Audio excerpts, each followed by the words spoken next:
Hello everyone, I'm Hanjun ZHAO from Fudan University in China. So today I'm going to talk about broad spectrum antiviral peptide studies against respiratory virus. So first I want to use slide to talk about challenges of current respiratory antiviral drug. From this slide we can see for SARS-CoV-2 we have Paxlovid, Remdesivir, and Molnupiravir. You can see all these drugs mainly targeting one step of viral replication inside cells. And also for the influenza virus like oseltamivir and ZHAO, they target the last step of viral replication about viral release. So we can see the common issue of this antiviral is that they can only target the one step of viral replication. So for SARS-CoV-2, a lot of study have shown that maybe Paxlovid is the best one compared to the Remdesivir and Molnupiravir.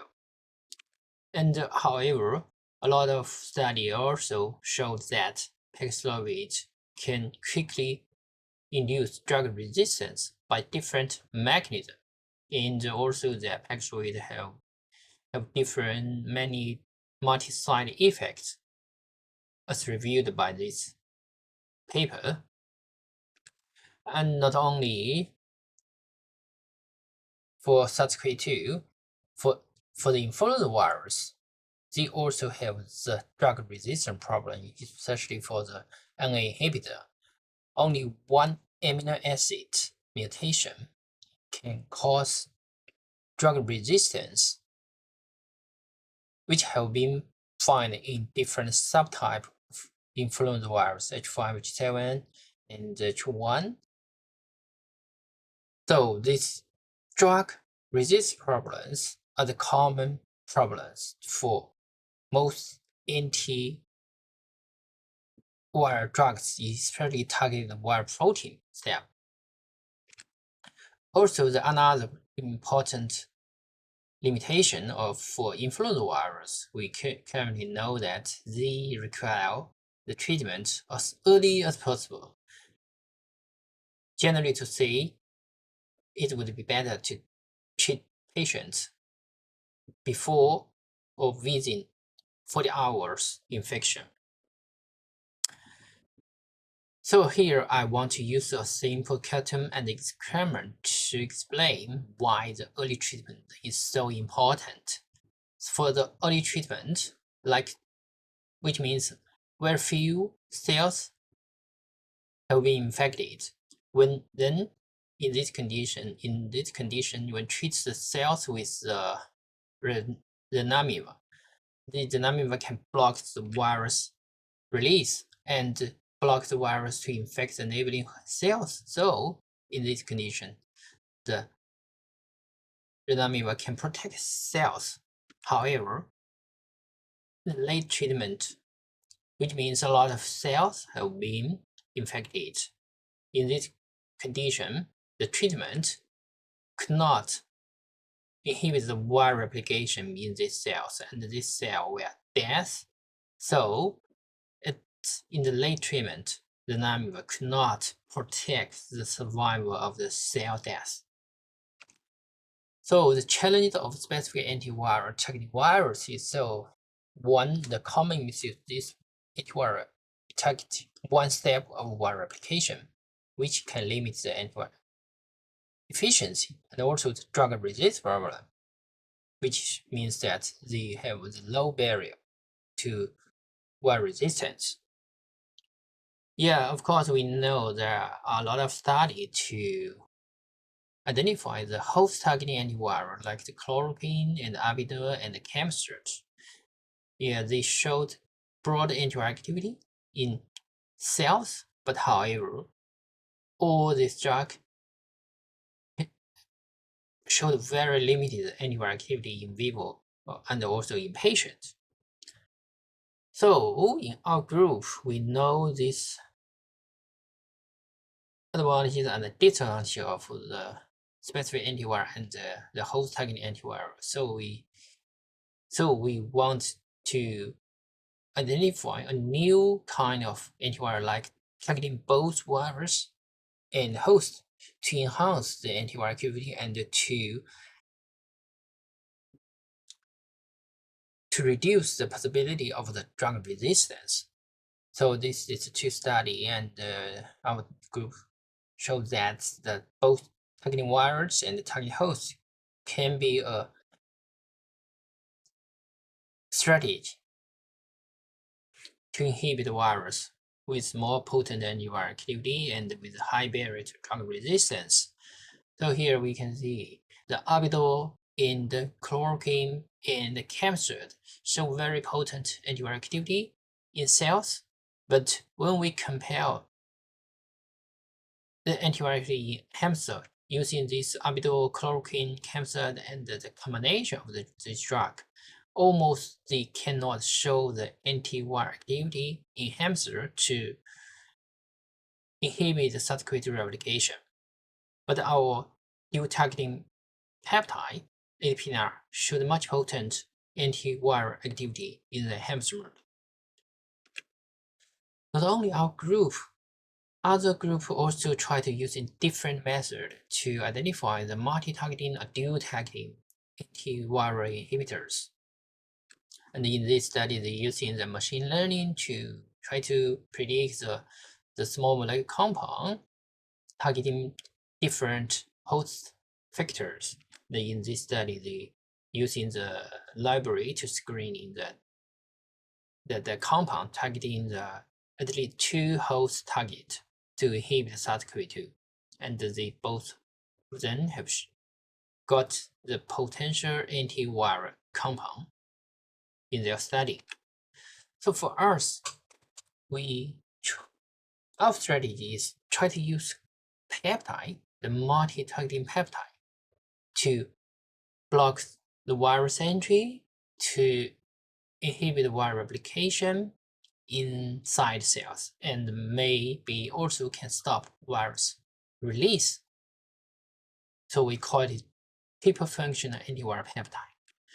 So we have identified that peptide P9R and MP9R can high efficiently bind to spike protein of SARS-CoV-2, and we also try to use in the AlphaFold to predict the binding site, and the result told us maybe this peptide could bind to RBD region and also the ZHAO region. So the prediction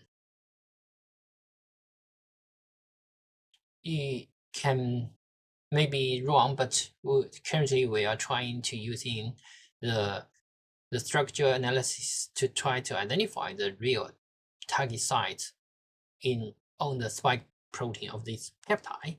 So this is the targeted virus part. We also identify this peptide could prevent endosome pH decrease in cells. This red dot indicates low pH decrease in the endosome.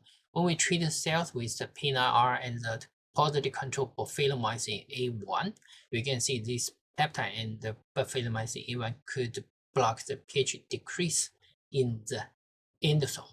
So this is to target the host.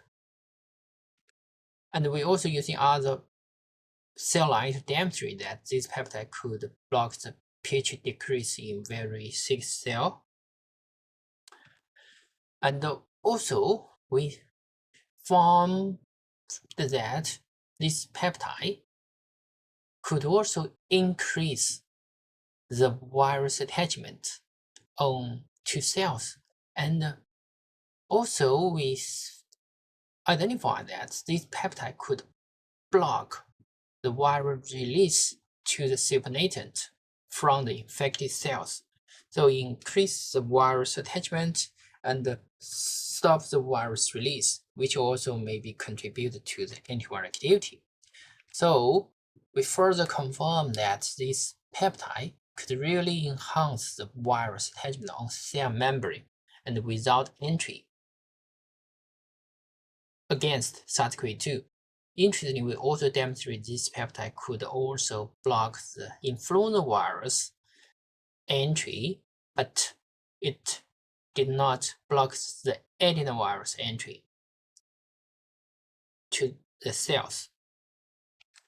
So we further identified this peptide could significantly inhibit influenza virus infection and SARS-CoV-2 infection and adenovirus infection in cell model.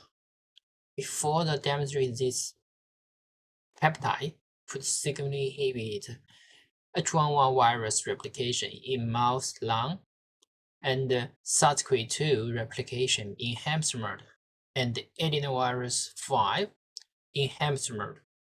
So this data showed us that this peptide showed broad antiviral activity against influenza, SARS-CoV-2, adenovirus, not only in cells, but also in hamster model, which indicated the potent antiviral activity.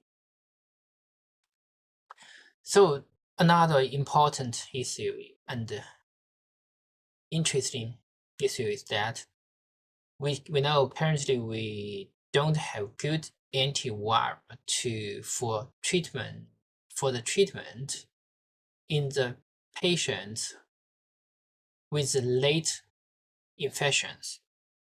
So we designed an experiment to try to identify if our multi-targeting antiviral peptide could show more potent protection in the late treatment condition. So we infect the mice and treat the infected mice at 72 hours post-infection and collect the lung tissue at day 5 and also monitor the survival. From the result, we can see our multi-targeting antiviral peptide MPNR could protect more than 60% more survival from the challenge, but the dynamic we know in the red line almost did not show the significant protection on the mouse survival. And we also tested the viral replication in the lung tissue. We can see this multi-targeting antiviral peptide MPNR could more significantly inhibit viral replication in the lung tissue. So from this data, we can see that this multi-targeting antiviral peptide not only show the broad antiviral activity against influenza virus, SARS-CoV-2, and adenovirus, but also show the potent, much more better antiviral activity when use it to treat the late infections. So, summary, our study mainly tried to identify a multi-targeting antiviral peptide which can block virus entry and interfere with the pH to block the virus encoding through the endocytosis pathway, and also could block the virus release. With this multifunctional antiviral activity, our multi-targeting peptide shows good antiviral activity not only in vitro but also in animal model.